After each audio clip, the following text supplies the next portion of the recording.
Saya Fitriana Lestari dari Prodi Sistem Informasi akan menjelaskan materi tentang mobile programming dan cloud computing.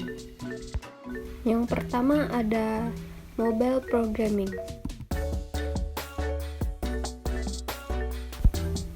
Yang akan saya bahas di materi ini yaitu tentang pengertian mobile programming, macam-macam perangkat mobile, sistem operasi yang digunakan di mobile, bahasa pemrograman yang digunakan, dan terakhir jenis aplikasi mobile.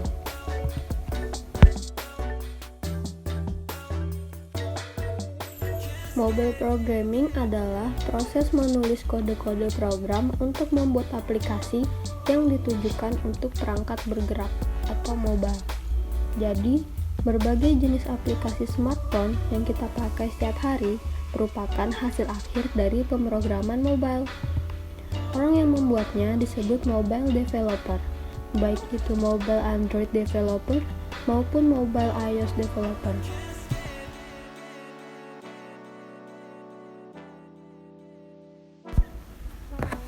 Yang berikutnya ada macam-macam perangkat mobile. Kata mobile di sini artinya perangkat komputer yang dapat dengan mudah digenggam oleh penggunanya. Perangkat mobile sengaja dibuat dengan tujuan agar mudah dibawa kemanapun. Jadi smartphone bukanlah satu-satunya perangkat mobile. Yang pertama ada handphone atau smartphone. Saat ini smartphone paling populer yaitu smartphone yang menggunakan sistem operasi Android, sedangkan iOS berada di urutan kedua. Contoh yang kedua itu ada PC tablet. Meskipun tidak sepopuler smartphone, masih banyak orang yang menggunakan tablet untuk menunjang pekerjaannya atau kegiatan sehari-harinya. Yang ketiga, ada e-reader. Salah satu produk e-reader yang terpopuler yaitu Kindle dari Amazon. Berikutnya ada smartwatch. Banyak orang yang mulai menggunakan jam tangan pintar. Meskipun kecil, tetapi smartwatch sudah menggunakan sistem operasi seperti Android atau iOS.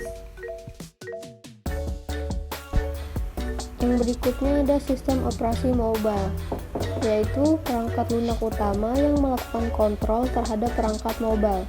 Sistem operasi memiliki banyak fungsi dan fitur seperti keyboard, email, sinkronisasi, memutar musik, menyalakan kamera, dan lain-lain. Yang pertama ada iOS. iOS merupakan sistem operasi yang diciptakan oleh perusahaan Apple. Sistem operasi ini cukup eksklusif di mana hanya perangkat-perangkat dari Apple saja yang dapat menggunakannya, yaitu seperti iPod, iPhone, iPad, dan Apple TV. Berikutnya ada Android. Sistem operasi Android menduduki posisi paling atas dibanding sistem operasi lainnya. OS ini berada dalam naungan Google. Hampir semua vendor smartphone besar dan terkenal menggunakan sistem operasi Android untuk mendukung perangkat smartphone mereka. Berikutnya ada sistem operasi BlackBerry. Sistem operasi ini dikembangkan oleh RIM. Namun, kepopuleran BlackBerry turun saat sistem operasi Android hadir. Salah satu penyebabnya karena aplikasi yang tersedia di BlackBerry tidak sebanyak di smartphone yang menggunakan Android. Yang terakhir ada Windows Phone. Windows Phone dikembangkan oleh perusahaan Microsoft. Dulu smartphone Nokia pernah menggunakan sistem operasi ini, tepatnya Nokia Lumia. Ada pula sistem operasi lain yaitu Symbian, Tizen, Google Fuchsia, dan lain-lain. Berikutnya bahasa pemrograman yang digunakan. Berikut adalah bahasa-bahasa pemrograman yang bisa dipakai untuk membuat aplikasi mobile. Yang pertama, untuk membuat aplikasi mobile Android, kita dapat menggunakan bahasa pemrograman Java dan Kotlin. Pada tahun 2017, Java ditetapkan sebagai bahasa terpopuler yang sering dipakai. Namun sekarang telah digeser oleh JavaScript dan Python dalam hal kepopuleran. Tetapi, masih banyak pengembang aplikasi yang menggunakan Java. Kotlin memiliki struktur penulisan kode yang hampir sama dengan Java, tetapi dapat dikatakan Kotlin lebih unggul dari Java dalam penulisan kode program. Google juga sudah mengumumkan jika Kotlin menjadi bahasa resmi untuk Android. Berikutnya, Bahasa yang digunakan untuk membuat aplikasi di Windows Mobile, yaitu bahasa C#. C# merupakan bahasa pemrograman tingkat tinggi yang struktur penulisannya terdiri dari C++ dan Java. Yang ketiga, yaitu bahasa pemrograman yang digunakan untuk membuat aplikasi mobile iOS, yaitu ada Swift dan Objective-C. Bahasa Swift baru dikeluarkan pada tahun 2014. Bahasa ini dikeluarkan karena lebih mudah dipelajari dan memiliki fitur yang lebih produktif dari bahasa Objective-C. Objective-C telah digunakan oleh Apple sebagai bahasa pemrograman utama mereka untuk pengembangan iOS dan Mac selama 20 tahun. Yang terakhir, yaitu bahasa pemrograman yang digunakan untuk Android sekaligus iOS, yaitu atau cross-platform, menggunakan JavaScript, TypeScript, dan Dart. Tentunya dengan menggunakan framework yang sudah disediakan, seperti React, Native, Flutter, dan lainnya. Berikutnya, ada jenis aplikasi mobile. Yang pertama yaitu Native App. Aplikasi natif, yaitu aplikasi yang dibangun secara spesifik untuk sistem operasi tertentu. Jadi, jika aplikasi ini dibangun untuk sistem operasi Android, maka aplikasi tersebut tidak dapat berjalan di sistem operasi yang lain dan hanya bisa berjalan di sistem operasi Android saja. Yang kedua, aplikasi web. Aplikasi ini dijalankan menggunakan browser yang ada di HP kita. Karena aplikasi ini menargetkan browser, maka web aplikasi dapat berjalan pada berbagai sistem operasi. Yang ketiga, ada hybrid app. Jika ingin membuat aplikasi mobile yang dapat berjalan di berbagai platform, maka kita dapat memilih aplikasi hybrid. Hybrid app dapat dikatakan seperti kombinasi dari dua macam aplikasi, yaitu native dan web. Aplikasi ini dinilai lebih mudah dan cepat untuk dikembangkan dibanding native app. Berikutnya, saya akan menjelaskan materi cloud computing. Materi yang akan saya bahas yaitu tentang pengertian cloud computing, jenis layanannya, jenis-jenis cloud-nya, karakteristiknya, dan historinya atau sejarahnya. Pengertiannya yaitu cloud computing atau komputasi awan adalah teknologi yang menjadikan internet sebagai pusat pengelolaan data dan aplikasi, di mana pengguna mempunyai hak akses atau login. Sistem ini memungkinkan proses komputerisasi serta menyimpan dan mengolah data secara virtual dengan jaringan internet yang terhubung pada server. Semua data dan informasi akan tersimpan serta dapat diakses kapanpun dan dimanapun selama terhubung dengan jaringan internet. Jadi, pengguna hanya tinggal menggunakan platform yang tersedia. Platform ini ada yang gratis maupun berbayar. Biasanya yang berbayar fitur-fitur yang digunakan lebih lengkap dan lebih banyak. Yang kedua, jenis layanan cloud. Yang pertama, ada infrastructure as a service, yaitu layanan cloud yang menyewakan sumber daya teknologinya, yang meliputi storage, processing power, memori, sistem operasi, dan lain-lain, yang dapat digunakan oleh penyewa untuk menjalankan aplikasinya. Contoh Google Compute Engine.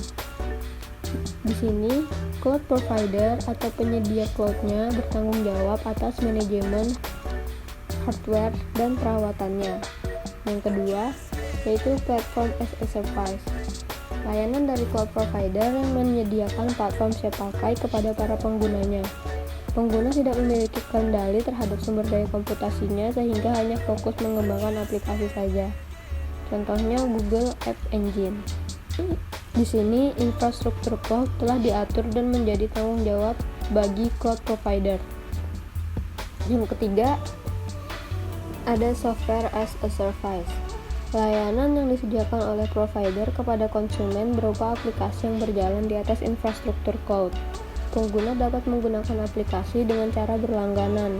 Dengan berlangganan, pengguna dapat langsung menggunakan berbagai fitur yang disediakan oleh penyedia layanan. Contohnya Gmail, Google Hangout, dan lain-lain. Pada jenis ini, konsumen tidak memiliki tanggung jawab dan kontrol terhadap infrastruktur yang ada pada cloud. Berikutnya ada jenis cloud. Ada public cloud, yaitu yang teknologi cloud yang memungkinkan layanannya diakses siapa saja. Penggunanya pun juga terbuka bagi siapa saja. Contohnya Google Drive, Gmail, Facebook, dan Instagram. Layanan ini banyak yang gratis, namun yang berbayar juga ada, tentunya dengan harga tertentu. Yang kedua, ada private cloud. Private cloud mengedepankan tentang privasi atau kerahasiaan. Biasanya digunakan untuk keperluan internal organisasi maupun perusahaan. Yang ketiga, ada hybrid cloud, gabungan dari layanan public cloud dan private cloud. Biasanya hanya institusi atau perusahaan-perusahaan tertentu yang mengaplikasikan layanan ini. Interaksi pada layanan ini berupa business to business atau business to customer. Hybrid cloud ini juga dapat digunakan pada komputasi terikat bersama, tetapi dengan cloud yang berbeda. Kemudian yang keempat itu community cloud. Biasanya digunakan untuk penggunaan bagi komunitas, institusi, atau organisasi. Contoh yang menggunakan ini adalah perusahaan bisnis yang mempunyai tujuan bersama pada masing-masing perusahaan.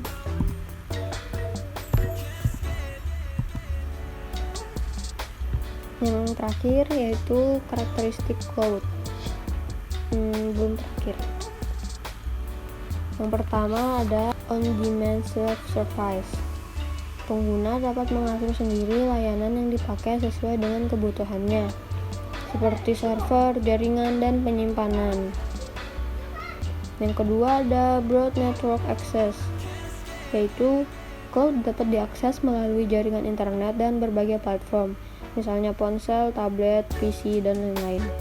Yang ketiga, resource pooling, menyediakan kumpulan sumber daya yang dapat digunakan untuk banyak konsumen dengan menggunakan model multi-tenant sesuai dengan permintaan konsumen.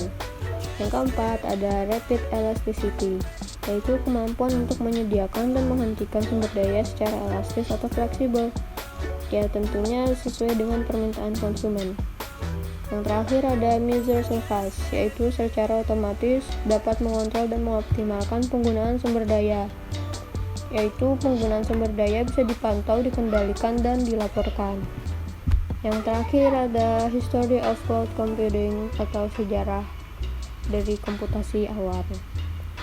Pada tahun 2006, Amazon meluncurkan Amazon Web Services, yaitu sebuah platform yang digunakan untuk mengoperasikan perangkat-perangkat yang mereka miliki. Platform ini disewakan dan bisa digunakan oleh publik setelah sebelumnya hanya digunakan secara internal saja. Pada tahun berikutnya, beberapa perusahaan membangun colocation center, yaitu sebuah data center yang disewakan dan bisa digunakan bersama untuk sejumlah konsumen. Kemudian, Departemen IT mulai meningkatkan efisiensi hardware data center dan meningkatkan kinerja pada perangkat yang dimiliki agar konsumen dapat bisa menikmati itu. Pada tahun 2008, Google meluncurkan versi beta Google App Engine, yaitu sebuah platform bagi developer untuk bisa membuat dan menjalankan aplikasi webnya pada data center milik Google. Dan sekarang pun, cloud computing terus mengalami perkembangan.